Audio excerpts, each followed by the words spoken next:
Karina, dokter ruangan di sini. Hari ini kita mau ada memberikan sedikit informasi mengenai kondisi Bapak yang terkini. Nanti akan saya tanya sama dokternya ya Pak ya. Ya Bapak, saya dokter Jadana yang bertugas pagi ini di ruang ICU ruang rawatan Bapak Sumari ya.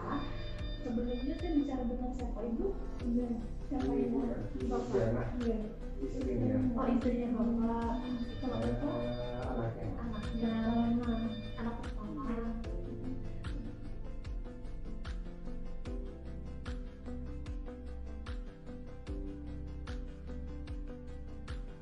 Saya melanjutkan penjelasan yang tadi, ada beberapa yang saya sampaikan terkait umum ya Pak ya, mengenai peraturan-peraturan dan hak pasien ya Pak ya.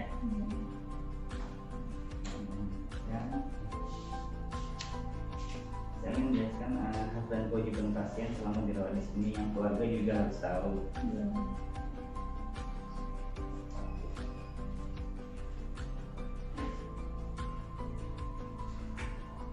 Kita ada kasih ruangan dulu ya Bapak Ibu ya. Ini adalah ruangan ICU 3. Ruangan ICU 3 itu ruang perawatan buat pasien-pasien yang membutuhkan observasi khusus dan juga memerlukan alat-alat untuk menunjang pengobatan dan lain-lain ya. Di ruangan ICU itu kita punya perawat yang setiap pasien itu memiliki satu perawat penanggung jawab. Jadi semua pasien ada perawat penanggung jawabnya dan perawat kita akan bertanggung jawab kepada kepala ruangan. Untuk di ICU sendiri ada beberapa alat-alat yang harus keluarga tahu ya. Di antaranya ada infus pump. Infus pump itu alat untuk mengatur cairan infus yang masuk ke dalam darah. Nah, jadi semua obat-obatan cairan itu akan diatur sama alat. Yang kedua ada namanya ventilator. Ventilator itu alat untuk membantu nafas pasien. Untuk pasien-pasien yang nafasnya gagal nafas, dari kita namanya gagal nafas. Tapi mudah-mudahan enggak ya. Ada juga namanya syring pump ya. Syring pump itu untuk mengatur jumlah obat yang masuk ke dalam darah. Alat yang biasanya di samping pasien. Ada juga namanya monitor. Monitor ini yang ada di samping pasien. Nah, monitor ini untuk memantau tekanan darah, nafasnya, saturasi oksigen dan suhu dan lain-lainnya. Ada juga namanya nebulizer. Nebulizer itu alat untuk obat yang berbentuk uap. Nah, ada juga yang namanya suction. Suction itu alat untuk menyedot cairan atau lendir yang berlebih pada pasien seperti itu ya. Nah, selanjutnya kita masuk ke hak pasien. Nah, jadi setiap pasien yang dirawat itu mempunyai hak. Meskipun pasiennya sakit, ada hak-hak yang harus kita penuhi ya. Hak itu diatur dalam Undang-Undang Nomor 4 Tahun 2009. Nah, ada 18, diantaranya itu memperoleh informasi mengenai tata tertib dan peraturan yang berlaku. Nanti akan kita jelaskan tata tertib yang berlaku ya. Yang kedua adalah memperoleh informasi tentang hak dan kewajiban ini yang sedang saya sampaikan kepada Bapak Ibu sekalian. Memperoleh pelayanan yang manusiawi, adil, jujur, dan tanpa diskriminasi. Jadi baik itu pasien umum atau PJS, kita akan memberikan pelayanan yang sama ya. Ya, memperoleh pelayanan yang efektif dan efisien sehingga pasien terhindar dari kerugian fisik dan materi. Nah, ada juga namanya mengajukan pengaduan atas kualitas pelayanan yang didapatkan. Dalam hal mengajukan pengaduan, kita ada kotak saran yang tersebar di area publik, ada juga lewat website, bisa lewat nomor HP yang bisa dihubungi ya. Memilih dokter dan kelas perawatan yang sesuai dengan keinginannya. Jadi pasien boleh dan atau keluarganya boleh memilih kelas perawatan dan juga dokternya ya. Mendapatkan privasi dan kerahasiaan penyakit yang diderita. Jadi setiap pasien dirawat, kita tidak akan memberikan informasi kepada orang lain tanpa sepersetujuan keluarga dan pasiennya ya. Mendapatkan informasi yang meliputi diagnosa dan tata cara tindakan medis, tujuan tindakan medis, alternatif tindakan, risiko dan komplikasi itu yang dijelaskan sama dokternya tadi ya. Dan juga untuk pemberian informasi, kita dari rumah sakit biasanya hanya memberikan kepada 2 orang keluarganya. Jadi 2 orang keluarganya itu nanti akan memberikan informasi ke keluarga yang lain. Jadi kita cuma komunikasi 2 arah. Nah, nanti silakan tentukan siapa yang berhak memperoleh informasi mengenai kondisi, bisa ibu atau masnya nanti. Nah, jadi masnya nanti bisa infokan ke keluarga yang lain sehingga tidak nanti keluarga ini datang nanya, keluarga ini datang nanya, kan itu kan jadi kita menjelaskannya bolak-balik. Nah, jadi nanti siapa yang berhak kita infokan, keluarga ini infokan ke keluarga yang lain seperti itu ya, biar tidak bolak-balik ya.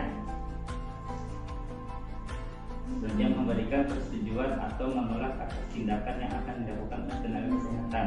Nah, dalam pemberian informasi tindakan, keluarga itu berhak, yang memberikan informasi itu berhak orang tua, suami, istri, dan atau anak keluarga terdekat. Misalnya nih kayak persetujuan transfusi tadi, kan bapaknya tidak sadar tuh. Nah, yang boleh persetujuan itu boleh istri atau anaknya yang paling terdekat, seperti itu ya.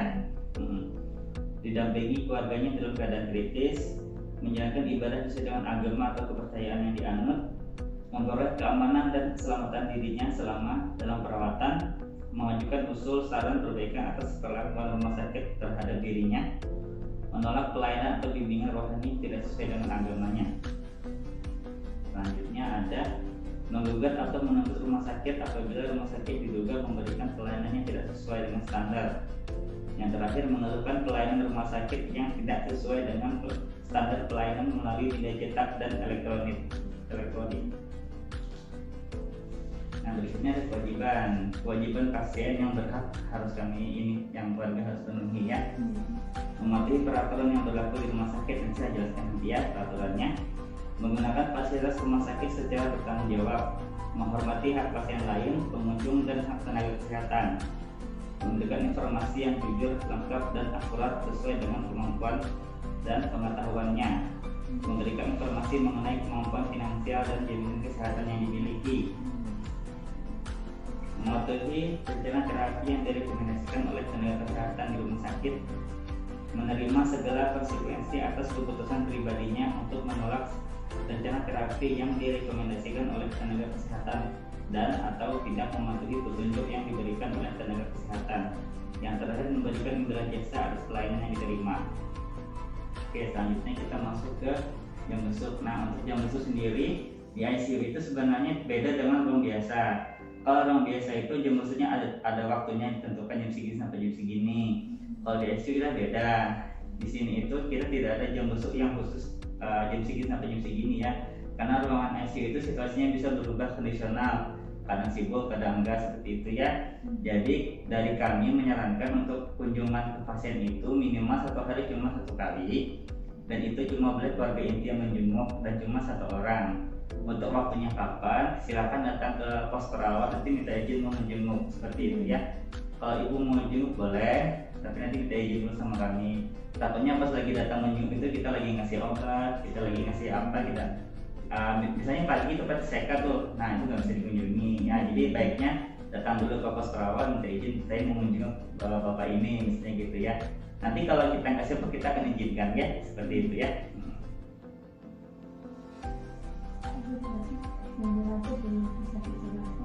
Ya, masih dicari dulu. Nah, kemudian berikutnya terakhir adalah masalah cuci tangan. Nah, karena pasien ICU ini pasiennya imunnya itu lemah, jadi sangat disarankan sebelum masuk ke ruangan sini, sebelum menyentuh pasien, kita baiknya cuci tangan dulu ya, untuk menghindari namanya infeksi nosokomial atau kontak silang dari keluarga di luar sama pasiennya. Nah, untuk cuci tangan keluarga sudah paham ya, sudah ngerti ya. Nah, jadi nggak perlu saya praktekkan ya.